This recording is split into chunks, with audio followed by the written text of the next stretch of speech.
Did you read the book to prepare?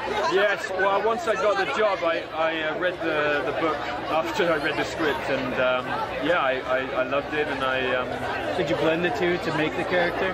No, I think I read the script and decided on what was going on from the script and talking to Neil, but the book was so informative of the little details and the things that couldn't make the script, but little scenes that might not be in the film, but that comment on Will as a character and who he is and who he becomes, and that was really helpful. Also, if you had to take the test, what faction would you fall into as a person and why? As a person? Yeah, you. Me, person, Ben. I would say I would probably fall into erudite, because I was maybe a slight know-it-all, a bit like Will, and that's probably where I went. Thank you so much for your time. Oh, I've got some gum in my hand. Thanks a lot. Hi, yeah. Christian? Let's go on. Trevor O'Connor, how you doing, sir? Christian, nice to meet you. Two quick questions. One, did you read the book before the script, or did you read them together to create the character?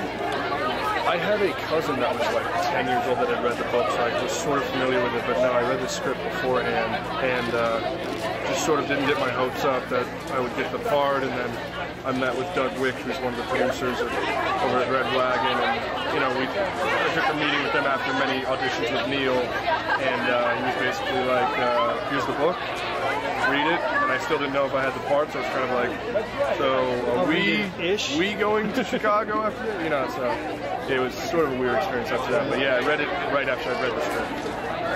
Did it help fill in the gaps for you? Yeah, because the script was done, but there was sort of a note on it that was basically like, this is not the final. So it was good to sort of see the basic material, you know, source of it, and you know, what Veronica wrote, and then of course, like when we got on set, we had so many rewrites and all that stuff, and it was sort of good to have Veronica there and sort of be like, well, this is what would happen, and so it's really great. Also, if you, Christian, had to take the test, what faction would you fall into, and why? I don't know. I guess I would fall into like erudite, but it was like only because I read a lot. I'm not trying to gain or say that I'm smart. I'm just saying that knowledge is something I sort of try and seek. So hopefully it would be something along those lines. Yeah. If it was Divergent, I'd be shocked. Thanks for your time. Yeah, of course. Yeah, thanks so much.